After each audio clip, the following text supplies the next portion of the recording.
Cześć, witam Cię w kolejnej lekcji w naszym cyklu Master Speaking Skills. Dzisiaj kontynuujemy temat mówienia, a właściwie opisywania. Opisywania siebie, opisywania miejsca, w którym mieszkamy, ze szczególnym uwzględnieniem opisu domu, okolicy, lokalnych atrakcji oraz ciekawostek.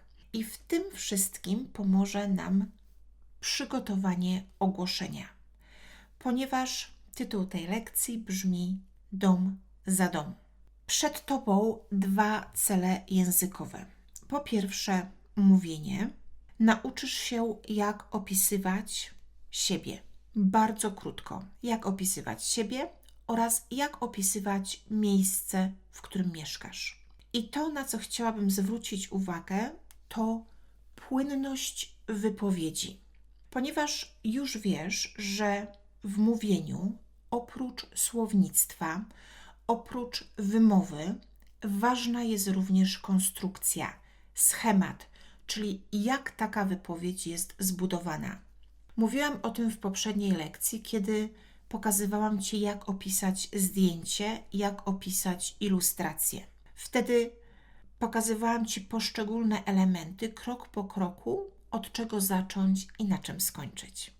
Ci z Was, którzy dołączyli do naszego Speaking Club, mogli w praktyce wykorzystać tę wiedzę i wiesz, że to nie jest takie łatwe.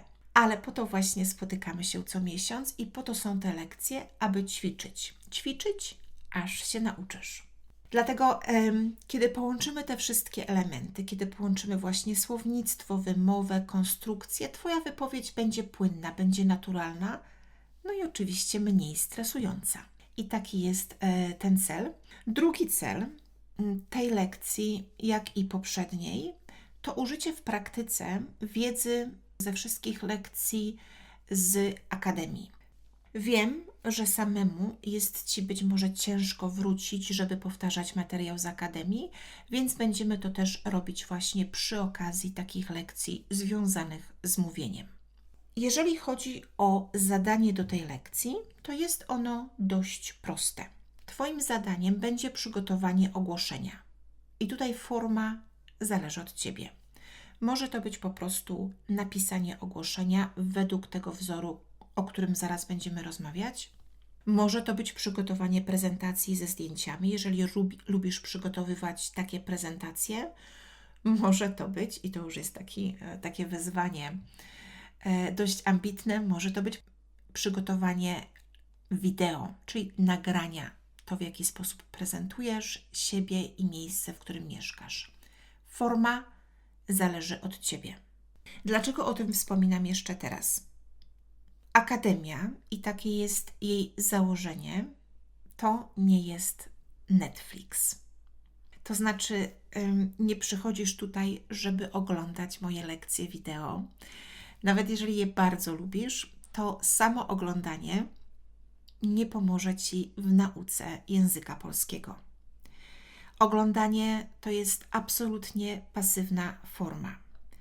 Jeżeli w czasie tej lekcji nie weźmiesz długopisu i nie zrobisz notatek lub nie wykonasz zadania po i nie przećwiczysz tego, o czym mówiłam, to samo oglądanie naprawdę w niczym Ci nie pomoże.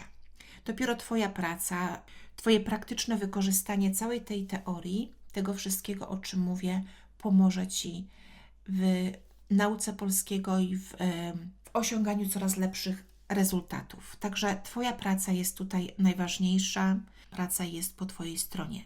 Także zadania są ważne. Plan jest następujący. Po pierwsze, oglądasz tę lekcję.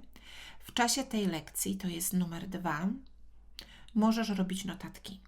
Możesz też teraz zatrzymać tę lekcję, wrócić do platformy, znaleźć PDF do tej lekcji, wydrukować sobie poszczególne slajdy i robić notatki już na tych slajdach. Naprawdę zależy to zupełnie od Ciebie, jak lubisz się uczyć. Numer 3 to zadanie, czyli to już o czym wspominałam, to jest najważniejsza część tej lekcji. I oczywiście, jeżeli zależy Ci na informacji zwrotnej, jeżeli chcesz zobaczyć, czy Twoje zadanie poszło Ci dobrze, to masz dwie opcje. Możesz takie zadanie wysłać mi bezpośrednio na maila i wtedy ja podzielę się z Tobą moimi uwagami.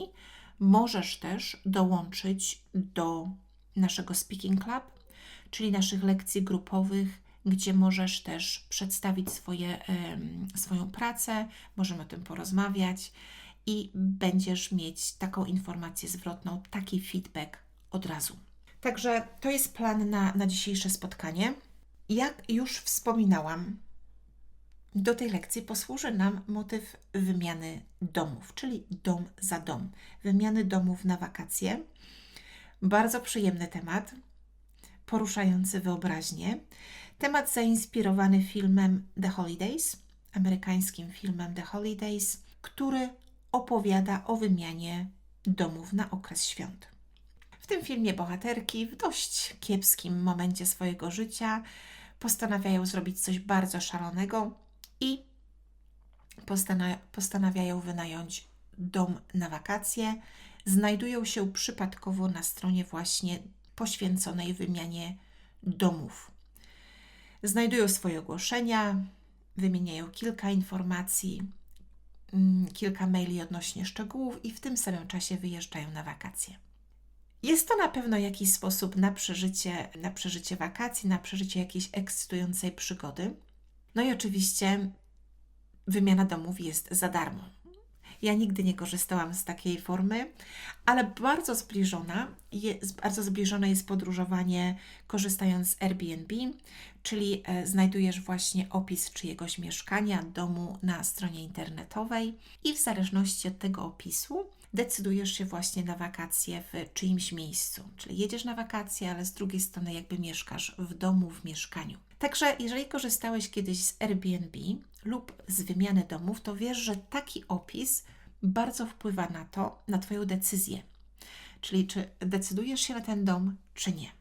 Jeżeli chcesz zainspirować się stronami internetowymi, to wybrałam dwie. Jedna to jest właśnie Airbnb, ale po polsku. Możesz zobaczyć, jak takie ogłoszenia są zbudowane i również przygotowując swoje ogłoszenie, możesz iść na te strony i wybrać sobie takie słowa, takie frazy, które Ci się podobają i które Ci odpowiadają.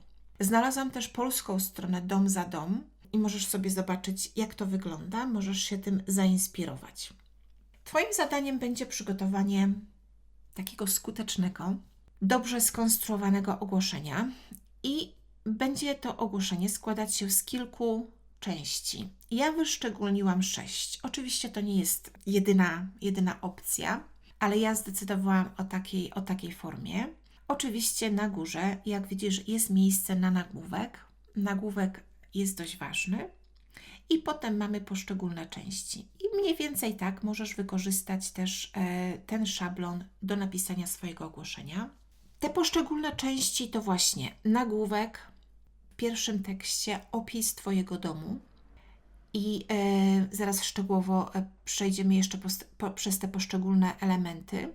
Druga część to jest część o sobie. Potem jest część szukam i tutaj jest strzałka odsyłająca Cię do pierwszej części, bo tak naprawdę całe słownictwo, frazy, wszystkie sformułowania będą takie same. Czyli opisując swój dom, wykorzystujesz te same frazy, to samo słownictwo, którego będziesz potrzebować opisując dom, którego szukasz. Potem bardzo krótka informacja o dacie, kiedy chcesz właśnie jechać na wakacje albo w jakim okresie szukasz domu i jedno zdanie na zakończenie, które nie jest aż tak bardzo istotne w całości. To jest Twoje zadanie. Wspominałam wcześniej, że pewne elementy tego ogłoszenia będziesz mógł wykorzystywać w rozmowie z każdą nową poznaną osobą, czyli część o sobie. Umiejętność przedstawienia się w kilku zdaniach jest bardzo ważna. Kiedy poznajesz nową osobę, fajnie jest od razu powiedzieć właśnie kilka płynnych zdań o sobie. Kiedy nauczysz się, przećwiczysz tę część, będzie Ci dużo łatwiej i oczywiście ten stres związany z mówieniem o sobie w obcym języku będzie dużo mniejszy. Natomiast opis swojego domu to jest ta taka też część, którą bardzo często wykorzystujemy. Nie wiem, Ja mieszkam w Australii już bardzo długo, ale zawsze wszyscy mnie pytają, skąd jestem i dlaczego przyjechałam do Australii. Więc zawsze dobrze jest mieć przygotowaną krótką informację o sobie oraz skąd jesteś. Gdzie mieszkasz, w jakiej części świata i co jest ciekawego w Twojej okolicy. Dobrze, teraz przejdźmy do poszczególnych elementów już indywidualnie. Temat nagłówka jest tak naprawdę bardzo indywidualny. W dużej mierze zależy od Ciebie oraz Twojej kreatywności. Dwie najważniejsze rzeczy to to, aby nagłówek był przyciągający uwagę oraz żeby był jasny i zrozumiały dla drugiej strony. Ja posłużyłam się tutaj bardzo prostym nagłówkiem: wymiana domów na Boże Narodzenie, Australia za Alaską. Dlaczego nie? Jeżeli potrzebujesz więcej inspiracji, odsyłam Cię właśnie do tych stron, które Ci pokazywałam, do strony Airbnb w Polsce lub do strony Dom za Dom lub jakichkolwiek stron poświęconych właśnie wymianie lub wynajmie domów na wakacje. Część chyba najbardziej rozbudowana w tej lekcji to jest opis Twojego domu. Ja wyszczególniłam takich 6 części, z których możesz skorzystać. Pierwsza część to są przymiotniki. Przymiotniki, które posłużą Ci nie tylko do opisywania domu, ale także do opisywania różnych miejsc w domu lub ogólnie do opisywania przestrzeni, miejsca, miasta, okolicy. Ze świadomością, z premedytacją wybrałam takie przymiotniki, które być może będą dla Ciebie nowe, bo oczywiście przymiotniki typu mały, duży znasz, więc ja wybrałam takie przymiotniki jak nowoczesny, przestronny, przytulny, komfortowy, słoneczny, wygodny, rodzinny, przyjazny zwierzętom, unikalny, luksusowy, z pięknym widokiem. Przymiotniki są ważne w opisywaniu domu i miejsca. Potem przechodzimy do drugiej części, do lokalizacji, czyli do geograficznego położenia. I tutaj też oprócz państw, które są w przypadku miejscownika, dodałam również części, a właściwie kierunki, czyli zachód, wschód, północ, południe. Bardzo często wykorzystujemy to właśnie w opisie, czyli na wschodnim wybrzeżu Nowej Zelandii, w zachodniej Australii. Możesz też napisać to bardziej metaforycznie, na przykład w sercu Toskanii. Dlaczego nie? Więc mamy przymiotniki, lokalizację i przechodzimy już do okolicy. Coś, o czym jeszcze nie wspominałam, również tutaj, podobnie jak w opisie zdjęcia w poprzedniej lekcji, stosuję zasadę od ogółu do szczegółu.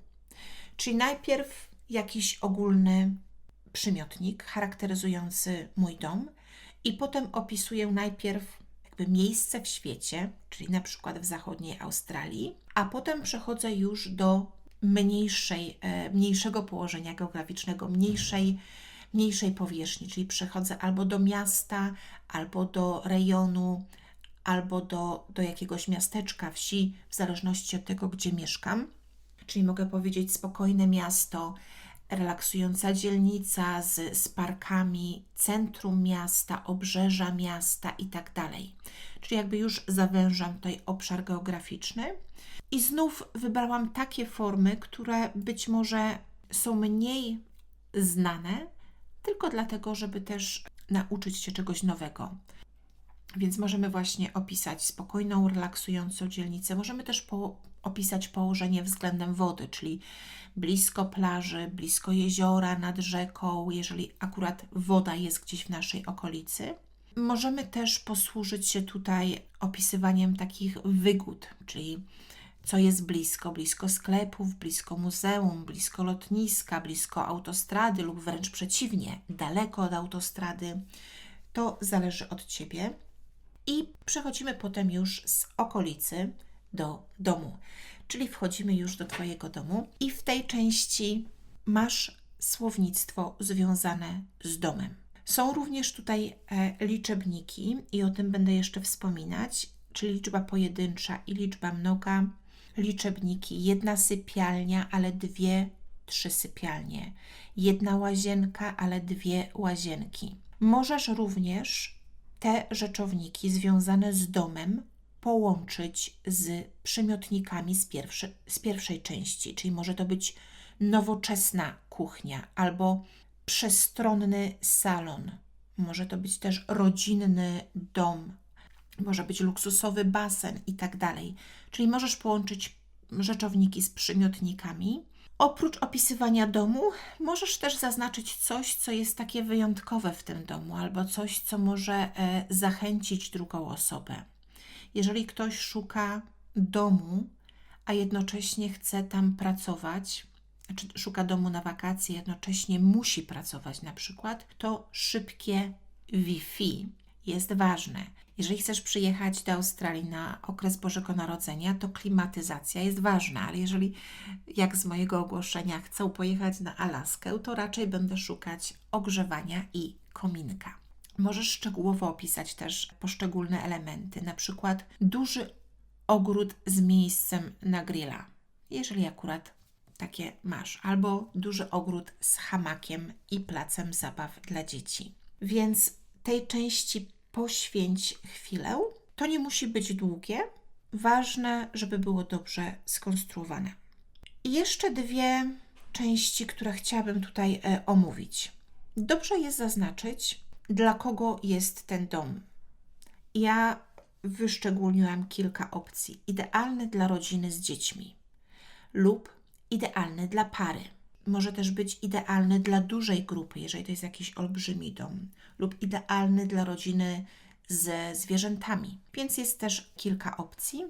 Na końcu w tej części warto też powiedzieć, co można robić w okolicy. Czyli na przykład, kiedy myślę o moim miejscu, gdzie mieszkam, mogę powiedzieć coś takiego wyjątkowego, na przykład, że pod moim domem skaczą kangury, albo że jest 10 minut do plaży, gdzie możesz surfować i nurkować. Czyli jakieś takie najciekawsze atrakcje związane z Twoim miejscem. Opis domu jest ważny, ponieważ w części 3 wrócimy tutaj.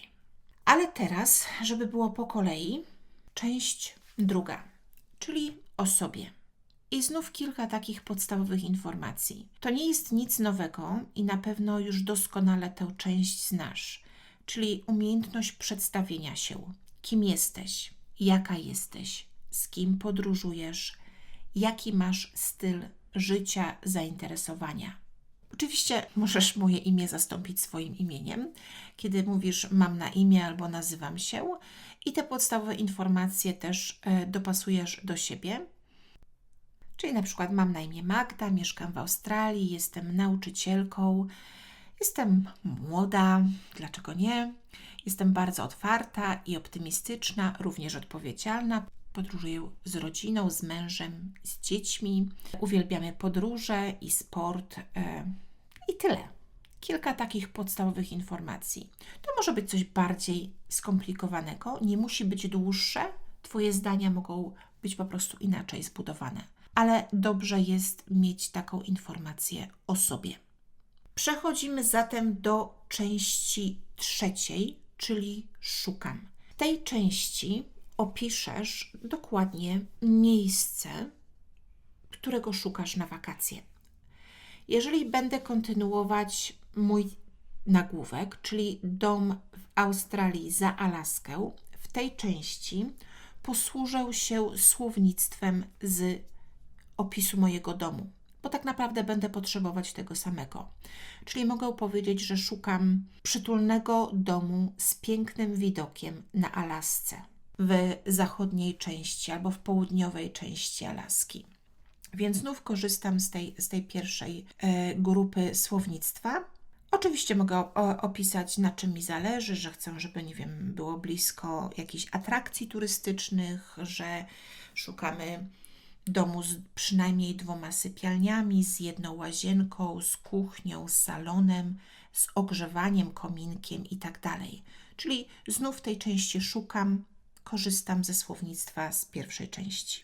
Potem przechodzimy już do części takiej już bardziej konkretnej, czyli data. W dacie, jak widzisz, zaznaczyłam od do. Tutaj będziesz potrzebować albo daty, czyli po prostu liczb, albo form dopełniacza, lub może to być po prostu 2 tygodnie w grudniu, albo znów w jakimś innym miesiącu, więc będziesz potrzebować znowu miesiąca w miejscowniku. I to tak naprawdę wszystko. Dodałam na końcu jedno zdanie, takie podsumowujące.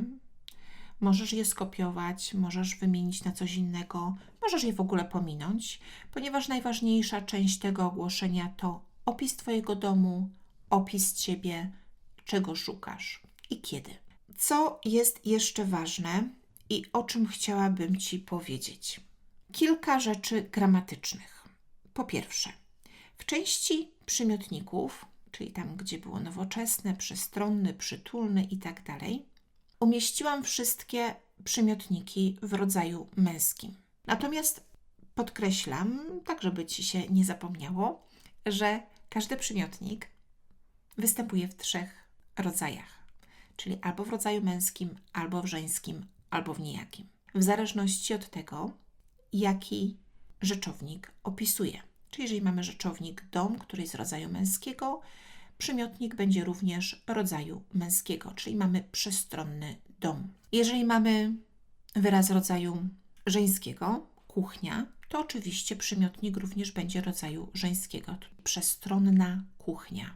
No i oczywiście rodzaj nijaki, biuro, przestronne biuro. To jest ważne, kiedy opisujesz, ponieważ będą Ci się zmieniały rzeczowniki, bo jest salon, przestronny salon, przestronna kuchnia, słoneczna kuchnia. Musisz pamiętać, aby dopasowywać przymiotnik do rodzaju rzeczownika. Jeżeli potrzebujesz wrócić do jakiejś lekcji teoretycznej, to odsyłam Cię do lekcji z kursu Master the Polish Cases i tam lekcja o rodzaju gramatycznym. Trochę też o tym było w lekcji poświęconej wyjątkom w rodzaju gramatycznym. Także to jest ważne. Przyimki miejsca pojawią się wielokrotnie w Twoim opisie, czy w jakimkolwiek opisie domu, miasta, lokalizacji. Także odsyłam Cię, jeżeli chcesz powtórzyć ten temat, jeżeli jeszcze nie czujesz się komfortowo, do lekcji z kursu Master the Polish Prepositions i tam jest specjalna lekcja poświęcona właśnie przyimkom miejsca. Również, jeżeli potrzebujesz powtórzyć, odsyłam Cię do kursu Master the Polish Cases. Jeżeli chodzi o dom, to tutaj na pewno słownictwo jest ważne, aby umieć nazwać poszczególne pokoje w domu, czyli kuchnia, łazienka, garaż, salon, taras i tak dalej. Ale ważne jest też, aby umieć tworzyć formy miejscownika z poszczególnych obszarów domu. To, co jest również ważne, to tworzenie mianownika liczby mnogiej, bo bardzo często mówimy, że mamy na przykład 2 sypialnie, 3 sypialnie, 4 sypialnie. Tutaj zwłaszcza podkreślam numer 2 jest trochę taki sprawiający kłopot, ponieważ dla rodzaju żeńskiego mówimy 2 sypialnie, 2 łazienki, 2 kuchnie, czyli nie 2, ale 2. Ale o tym właśnie było w lekcji poświęconej mianownikowi liczby mnogiej, a wszystkie lokalizacje w domu były w lekcji o miejscowniku i także w lekcji o przyimkach. Także jeżeli kojarzysz te strony, kojarzysz te rysunki, to zapraszam Cię do powtórzenia. Co jest jeszcze ważne, to nasz ulubiony dopełniacz.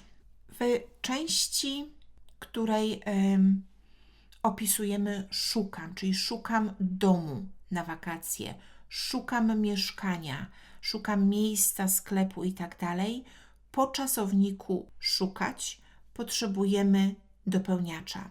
I jeżeli potrzebujesz powtórzyć dopełniacz, to są 2 takie źródła wiedzy. Pierwszy to będzie kurs Master the Polish Cases i cały moduł o dopełniaczu lub możesz sobie też poćwiczyć dopełniacz, korzystając z wyzwania odnośnie właśnie dopełniacza. Twoje zadanie na teraz. Możesz wykorzystać słownictwo z tego slajdu. Możesz dopisać oczywiście swoje. Jak najbardziej Ci do tego zachęcam. Możesz wykorzystać ten szablon. Może to być też Twój pomysł na takie ogłoszenie, ale Twoje zadanie to napisanie ogłoszenia na wymianę domu. Mam nadzieję, że ta lekcja będzie taką zabawą dla Ciebie. Zapraszam Cię serdecznie do naszego Speaking Club, gdzie oczywiście w praktyce będziesz mógł ćwiczyć swoje umiejętności mówienia, czyli Master Speaking Skills, czyli te lekcje właśnie tak naprawdę mocno połączone są z naszym Speaking Club, gdzie możesz na żywo ćwiczyć to, czego nauczyłeś się tutaj. Także dziękuję Ci bardzo. Z materiałów dodatkowych, oczywiście prezentacja z tej lekcji jest na platformie, ale nagram też krótki podcast z moim ogłoszeniem. Także zapraszam Cię jeszcze do dodatkowych materiałów połączonych z tą lekcją. Dzięki bardzo i do zobaczenia, do usłyszenia.